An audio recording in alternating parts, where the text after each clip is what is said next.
Cada exorcismo y cada sanidad, las dos actividades que caracterizan el ministerio de Jesús, señalaban el avance hacia el establecimiento del reino de Dios sobre y en contra del reino de Satanás. Cita referencia 12. En consecuencia, en contraste con cualquier opinión que sugiera que la enfermedad y la posesión demoníaca sirven de alguna manera a un propósito divino, Jesús nunca trató tales fenómenos como alguna otra cosa que la obra del enemigo. Él de forma continua trató a las personas enfermas y dominadas por los demonios como víctimas de la guerra. Además, más bien que aceptar sus circunstancias como encajando misteriosamente en el plan soberano de Dios, Jesús luchó contra ellas como algo que Dios no quiso y como algo que hay que vencer mediante el poder de Dios. Cuando se vio frente a una mujer que tenía la espalda encorvada, por ejemplo, Jesús no se preguntó por qué Dios había permitido que esto ocurriera. Más bien, él inmediatamente diagnosticó que estaba atada por Satanás y la liberó de sus ataduras.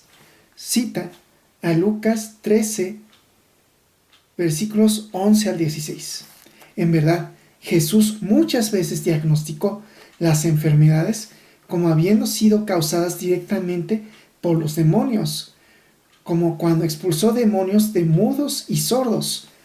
Marcos 9:25, Lucas 11:14. En otros casos, no se hizo ningún exorcismo, pero Jesús, no obstante, se opuso a la enfermedad como algo que no era de parte del reino de Dios. Él supuso que era al menos el resultado indirecto de la influencia dominante de Satanás en el mundo. De ahí que Pedro más tarde resumió el ministerio de sanidad de Jesús diciendo que Cristo anduvo haciendo el bien y sanando a todos los que estaban oprimidos por el diablo. Hechos 10:38. Todas las enfermedades y males eran considerados como una forma de opresión satánica, y al liberar a las personas de ella, Jesús demostró la presencia del reino de Dios. Es curioso que el maligno, a quien la Biblia atribuye directa o indirectamente todo mal, ha jugado un papel más bien insignificante en la teodicea de la Iglesia después de Agustín. Esto, yo sostengo, está directamente relacionado con el hecho de que la Iglesia aceptó en general la cosmovisión de diseño que Agustín propugnó. Si suponemos que hay una razón divina específica para cada evento particular que acontece, incluyendo la actividad de Satanás, entonces la explicación última del mal no se puede encontrar en Satanás. Hay que encontrarla más bien en la razón que Dios tenía para ordenar o permitirle que llevar a cabo aquella actividad específica. Referencia 13. En mi opinión, el Nuevo Testamento no apoya esa suposición.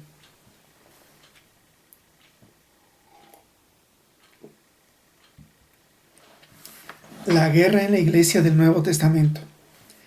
Todo el ministerio de Jesús, como hemos visto, refleja la creencia de que el mundo ha sido dominado por un Señor hostil y siniestro. Jesús ha venido para recuperarlo, en oposición a cualquier punto de vista que sugiera que todo tiene detrás de sí un propósito divino.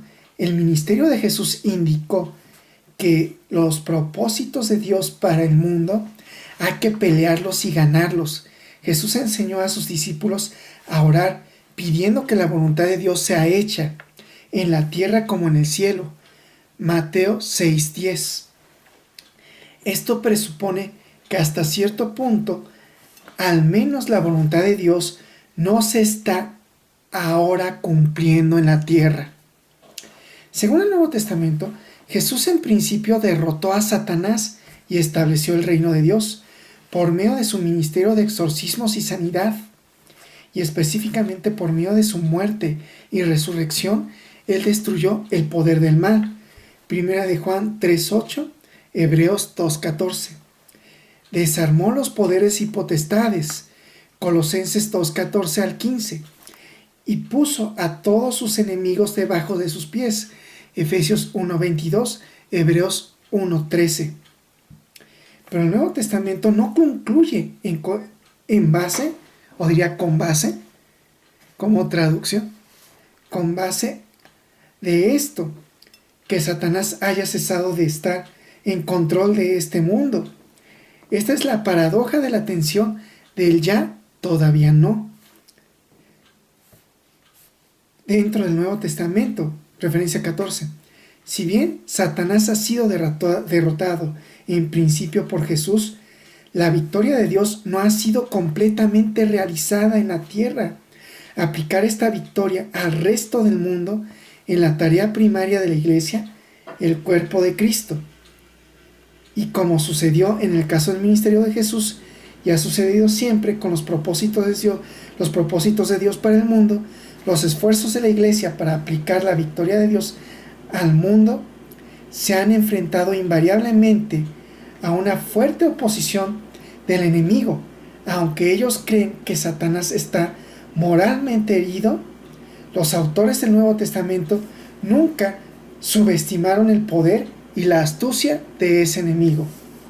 En consecuencia, los autores del Nuevo Testamento se refieren a Satanás, demonios, ángeles caídos y a varios niveles de principados y poderes del mal como estando bien activos en el mundo.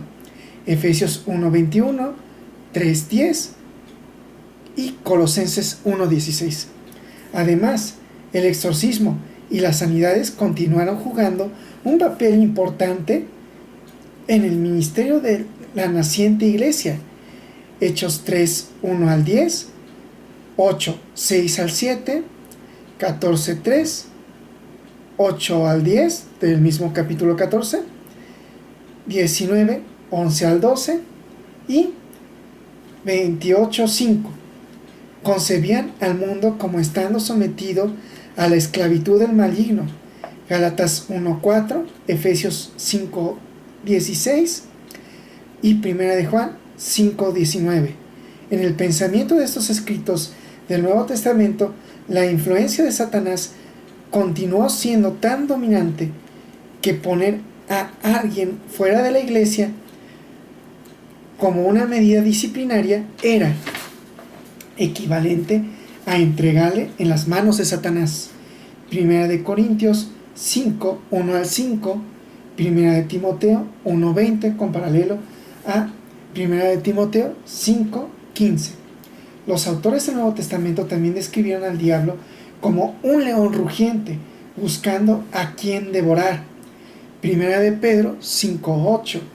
Era tenido como el tentador, que induce a las personas a pecar. Primera de Tesalonicenses 3:5, con paralelo a Hechos 5:3, Primera de Corintios 7:5 y Segunda de Corintios 11:3. Y el engañador que ciega las mentes de los incrédulos. Segunda de Corintios 4:4. Ellos pensaban que Satanás y sus legiones estaban detrás de todo tipo de enseñanza falsa. Gálatas 4:8 al 10, Colosenses 2:8, Primera de Timoteo 4:1 al 5, Primera de Juan 4:1 al 2 y Segunda de Juan 7. Podía aparecer como un ángel de luz. Segunda de Corintios 11:14. E incluso llevar a cabo toda clase de milagros, señales y prodigios falsos. Con toda perversidad engañará a los que se pierden. Segunda de Tesalonicenses 2:9 al 10. Continuó poder, y a pesar de su herida mortal, era capaz de dificultar la obra de la iglesia, como cuando evitó que Pablo predicara en Tesalónica. Primera de Tesalonicenses 2:18. Satanás desanima a los cristianos y hace caer en la trampa a los líderes. Primera de Tesalonicenses 3:5, Primera de Timoteo 3:7. Él establece fortalezas de engaño en las mentes de los creyentes, contra las cuales los cristianos tienen que luchar. Segunda de Corintios 10, 3 al 5. Por esta razón, Pablo nos advierte que los guerreros de Dios nunca deben ser ignorantes de sus artimañas. Segunda de Corintios 2:11. En verdad, Pablo resume la vida cristiana como una lucha contra las potestades que dominan este mundo de tinieblas. Efesios 6:12, con paralelo al mismo capítulo en los versículos 10 al 18. En resumen, el mundo de los autores del Nuevo Testamento era un mundo en guerra. Es cierto, ellos expresaron gran confianza en que Jesús había en principio derrotado a Satanás y que éste y todos los que le seguían terminarían siendo derrotados cuando Cristo fuera entronizado como Señor del cosmos.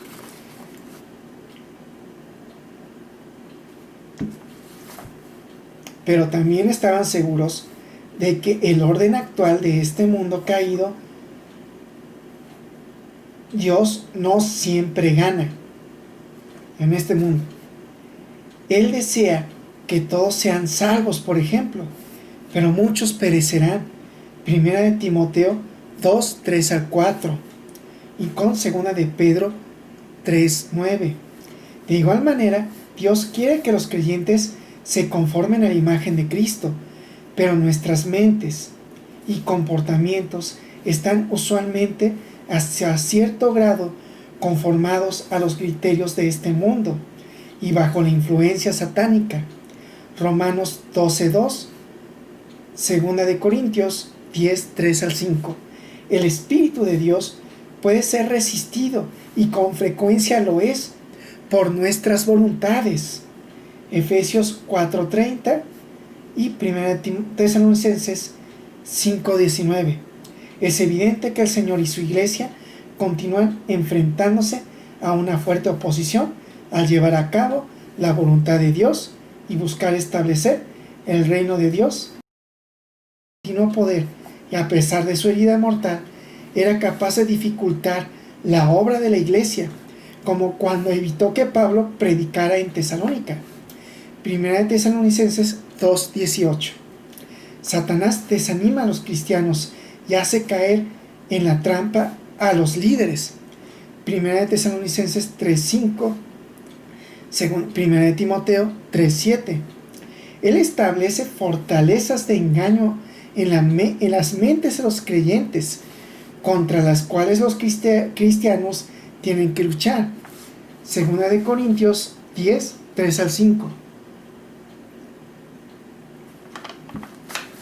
Por esta razón, Pablo nos advierte que los guerreros de Dios nunca deben ser ignorantes de sus artimañas. Segunda de Corintios 2:11. En verdad, Pablo resume la vida cristiana como una lucha contra las potestades que dominan este mundo de tinieblas. Efesios 6:12, con paralelo al mismo capítulo en los versículos 10 al 18. En resumen, el mundo de los autores del Nuevo Testamento era un mundo en guerra. Es cierto, ellos expresaron gran confianza en que Jesús había en principio derrotado a Satanás y que éste y todos los que le seguían terminarían siendo derrotados cuando Cristo fuera entronizado como Señor del cosmos.